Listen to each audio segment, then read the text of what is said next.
সেদিন বিকেল হতেই আকাশে মেঘ করে আসে, ঝোড়ো হাওয়া বয়, ঝড়ে আম জাম নারকেল আর তালগাছে পাখির বাসা দুলে উঠলে অজস্র পাখি এলোমেলো ওড়াউড়ি করতে থাকে আকাশ জুড়ে।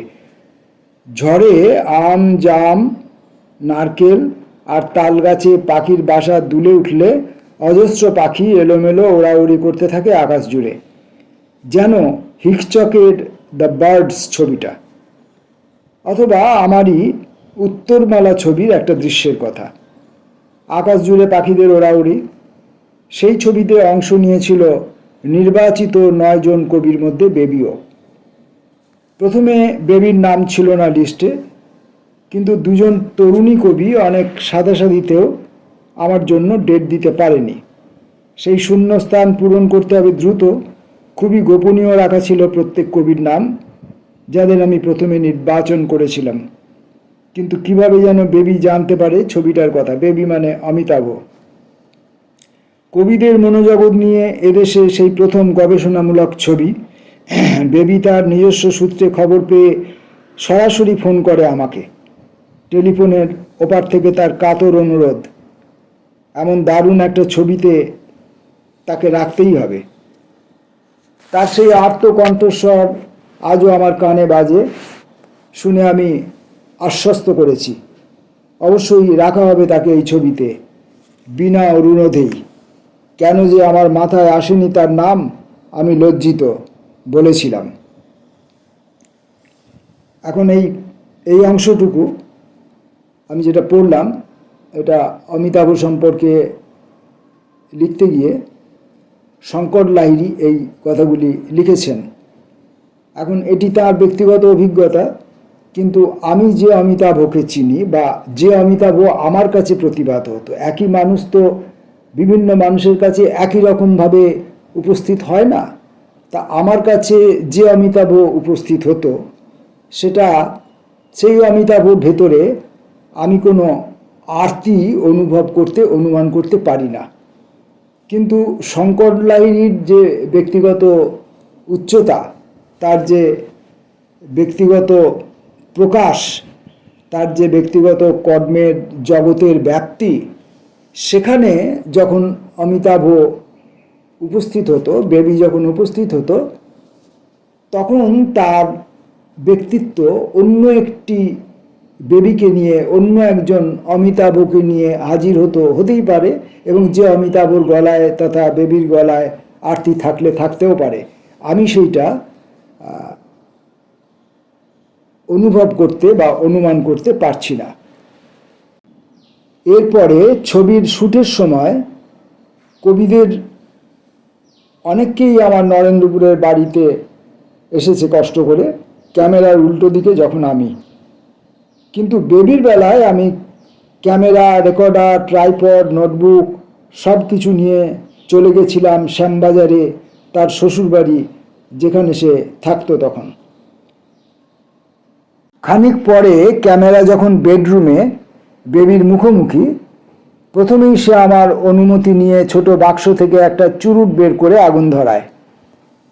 প্রকৃতই কিউবা থেকে আনা হাবানা সিগার, অথবা কোরিয়ান কিংবা এদেশেরই ত্রিচুনপল্লীর ব্ল্যাক টাইগার, তা সে জানায়নি। সেদিন কিঞ্চিত নার্ভাসই মনে হতে পারত তাকে, যদি না তার ঠোঁট জুড়ে একটা মায়াবী হাসি সে সাজিয়ে রাখত সারাক্ষণ। শুধু তার জন্য, একমাত্র তার ওই সিগারের জন্যই পরে আমার সিনেমায় সারাক্ষণ স্ক্রিনের নিচে ডান দিকে ছোট অক্ষরে স্মোকিং কিলস লিখে রাখতে হয়েছিল। সেন্সর বোর্ডের সার্টিফিকেটে লেখা ছিল ইউএ। সেটার কারণ অবশ্য ধূমপান নয়, যৌনতা নিয়ে আলোচনা ও নুড একটি স্টিল ছবি সম্ভবত। যৌনতা নাকি মৃত্যু ভয়, আমাদের প্রধান চালিকা শক্তি কি? এই ছিল কবিদের প্রতি তার জিজ্ঞাস্য।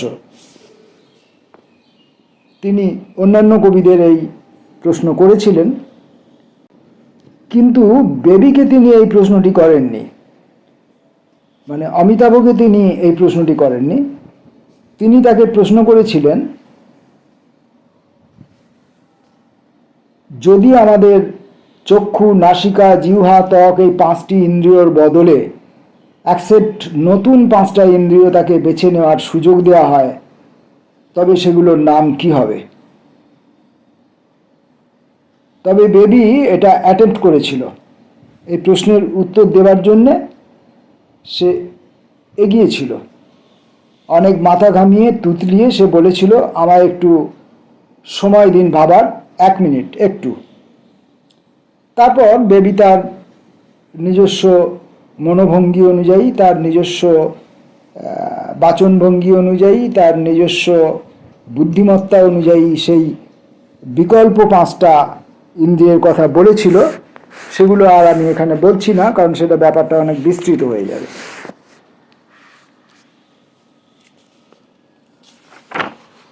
শঙ্কর লাহিড়ী লিখছেন, সে গবেষণা করেছে মিশরীয় ইউরোগ্লিফিক্স নিয়ে। সে মানে অমিতাভ, সম্পূর্ণ একক ও ব্যক্তিগত চেষ্টায় মিশরীয় ইউরোগ্লিফিক, আক্কাডিয়ান, ব্যাবিলনিয়ান, আমেনহটেপ, আশিরিয়ান কিউনিফর্ম,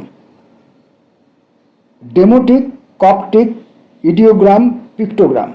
আমি প্রাচীন ভাষার এসবের বিন্দু বিসর্গ বুঝি না, আগ্রহী হয় না।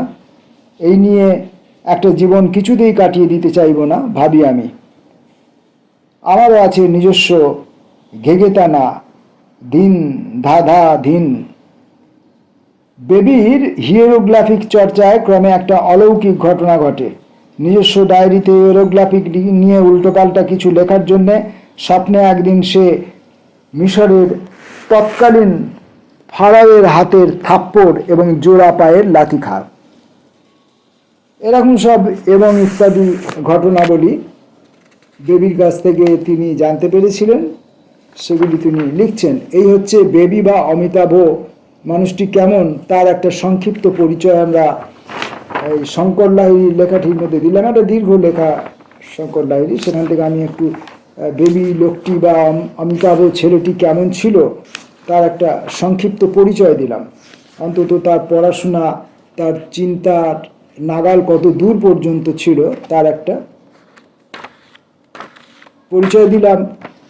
এখন পরিচয়টা দিলাম এই কারণে যে যার কবিতা আমি পড়ব এখন, আজকে পত্রিকা থেকে কবিতা পাঠ পড়বে, সেই কবিটি কি আমাদের মতো গড়পড়তা কবিতা লিখতে চাওয়া, কবিতা প্রয়াসী মানুষদের মতোই ছিলেন, নাকি অন্য কেউ, অন্য কিছু? সেটুকু পাঠককে বুঝে নিতে দেবার একটা অবকাশ দিতে চেয়ে আমি ওই সামান্য পরিচয়টুকু দিলাম। পরবর্তী পাঠে যখন যখন আমি অমিতাভর লেখা পড়ব, তার আগে তার সম্পর্কে অন্যান্যরা যা লিখেছেন সেখান থেকে অল্প অল্প এরকম করে একটু করে তুলে দিয়ে আমি বেবিরকে চিনবার জন্য একটু সহযোগিতা করার চেষ্টা করব। রুকরুকা পত্রিকায় 1999 সালে, সম্ভবত এটা রুকরুকা পত্রিকা, কারণ কবিতার তলায় ব্র্যাকেটের মধ্যে রুকরুকা / 1999 লেখা আছে। তা রুকরুকা একটি পত্রিকা সম্ভবত, তাতে 1900 অথবা রুকরুকা অমিতাভর একটি বইও হতে পারে, আমি জানি না। 1999 সালে প্রকাশিত। সেখানে নীল শিটে আমরা বলি কাল শিটে আমরা বলি, মানে কালো একটি দাগ, যেখানে রক্ত জমাট বেঁধে কালো হয়ে গেছে, সেরকম একটা দাগকে আমরা কাল শিটে বলি। আমরা সেই কাল শিটে শব্দটির বিকল্প একটি শব্দ নীল শিটে কবিতার নামের শিরোনাম হিসাবে পাচ্ছি।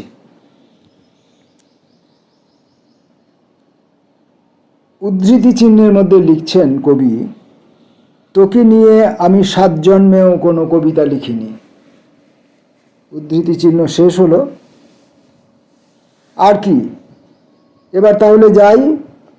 পারণের পাকদণ্ডি ধরে অনেক নিয়েছি, এক হাতে চিল, শালিক আর চাল ধোয়া, আর এক হাতে উপচে পড়া সন্ধে।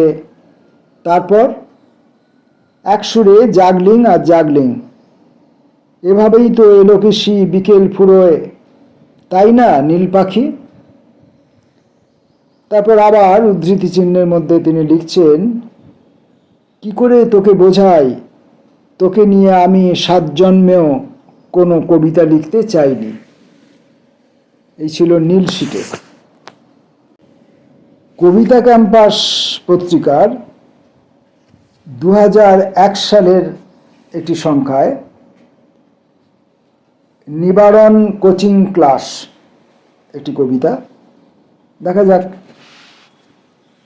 শন চুলোয় যাক, শিক্ষার রকমারি রীতি, আমাদের নিজস্ব কমিশন হোক সান্ধ্য টিউশনি।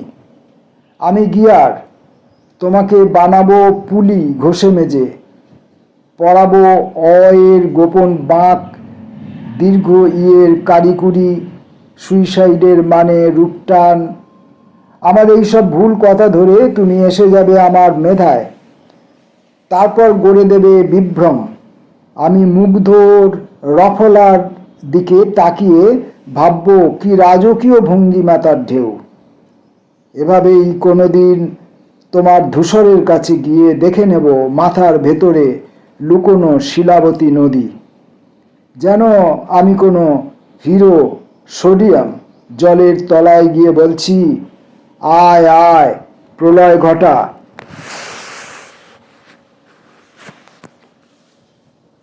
পড়ছি আমরা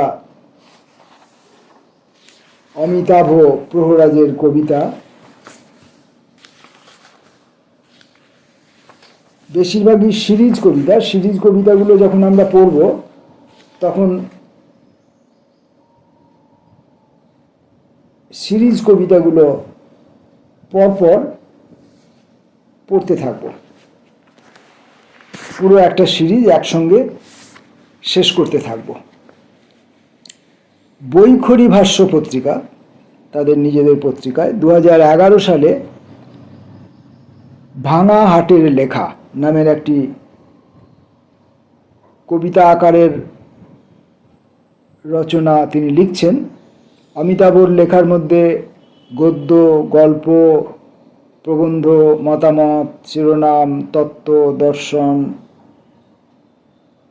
নিজের উক্তি, পরস্য উক্তি, কবিতা সব কোথাও যেন একটা মিলেমিশে একটা নতুন কোনো ফর্ম, একটা নতুন কোনো সাহিত্য ধারা প্রবর্তনের চেষ্টা হয়তো তার ইচ্ছের মধ্যে ছিল বলে আমার মনে হয়েছে। আমার এই মনে হওয়া ভুল হতে পারে। ভাঙা হাটের লেখা। কোমরে এত এত ঘুণাক্ষর, আমি কি সন্তোষজনক হয়ে লুটিয়ে পড়ব ওই পায়ে? স্বীয় আছাড়ে থিতু হয়ে হেঁটে গেছি, রে বলেছি, গো বলেছি, যেন ফুলদানিতে আঙুল করছে ফুল। দুম করে ডবল ডেকার ঢোকে আমার ওভারিতে, সেতু ঘেঁটে দেখি জীবজন্তুর মতো মন খারাপ, পুনরাবৃত্তের গায়ে মাখে যে চৈত্র, সুতো ভর্তি ফারাক, কন্ডমে 1 হাঁটু কাদা রেখে যাচ্ছে বৃষ্টিগুলি।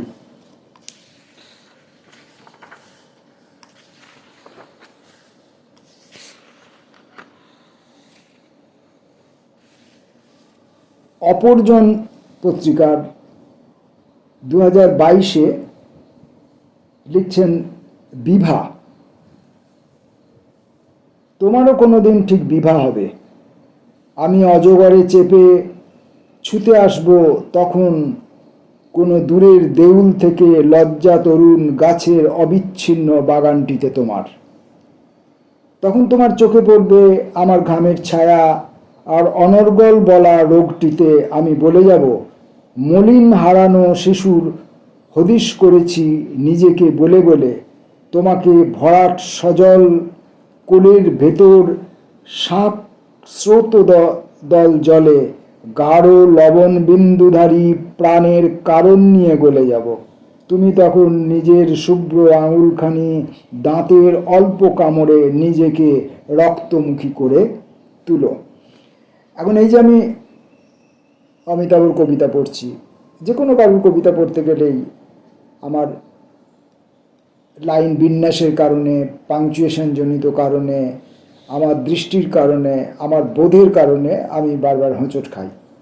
এই হোঁচট খাওয়াগুলোকেও আমি এনজয় করি, কারণ আমি বুঝতে পারি যে এই কবিতাটা ওই জলের মতো ঢেলে দিলাম আর নিচু দিকে গড়িয়ে গেল, সেরকম কোনো বিষয় নয়।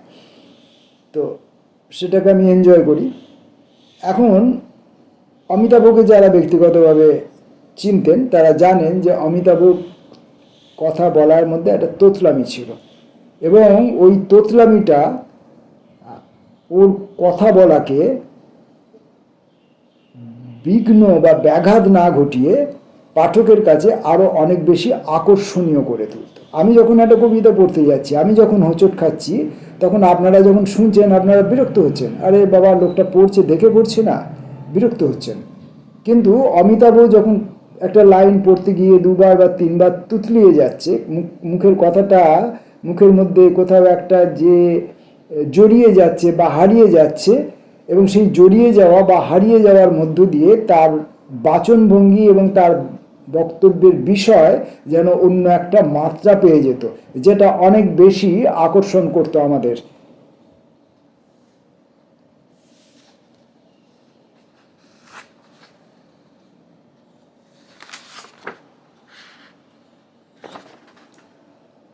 মধ্যবর্তী পত্রিকার 2017 জুন থেকে একটি কবিতা পড়ব, বেশি পড়ব না, কারণ অমিতাভকে খুব অল্প অল্প করে নিতে হবে, কারণ এটা একটু রিচ বা অপরিচিত বিষয়। এটাকে যদি আপনি খাদ্য হিসাবে গ্রহণ করেন, যদি এটাকে পানীয় হিসাবে গ্রহণ করেন, যদি এটাকে স্বপ্ন হিসাবে গ্রহণ করেন, যদি এটাকে যে কোনো বিষয় হিসাবে গ্রহণ করতে পারেন, তো সেক্ষেত্রে এটা কিন্তু নতুন, অতিষ্ঠ। মোটামুটিভাবে পালাচ্ছি, জলাধার নাগও কেটে যাবে, লিখি জলাশয়ের অনামিকায় ঈষৎ হাঁপ। জলাধার নাগও কেটে যাবে, লিখি জলাশয়ের অনামিকায় ঈষৎ হাঁপ। দেওয়ালের স্বাতন্ত্র্যে বিকশিত যার পলেস্তারা, খুনসুটির মতো রোমশ এই বন্যা, বস্তুত যেন ক্লোরাইডের মধ্যে চুল। এখানে ক্লোরাইডের মধু চুল আছে, মধু চুল হতে পারে, ক্লোরাইডের মধু চুল, আমি হয়তো বিষয়টা জানি না। এবং অত্রির ট্রান্সফারেবল বিন্দু বিসর্গ, অত্রির ট্রান্সফারেবল বিন্দু বিসর্গ। নাক দিয়ে টানছি দয়ালু জাহাজ, তার স্টিয়ারিং পরমানন্দ, আর কেবিনে থাকেন ওটু। এইসব ত্রুটির মিউটিনি এবং নিদারুণ। দাঁড়াও এবং কারোর দু হাঁটুর সন্নিকটে কেউ একাগ্র। আমরা অমিতাভর লেখালেখি, কবিতার লেখালেখির সঙ্গে পরিচিত হওয়ার চেষ্টা করছি। এই পরিচয়ের চেষ্টা আমরা চালিয়ে যাব আগামী 2-3টে ভিডিওর মধ্য দিয়ে। আজ এই পর্যন্ত।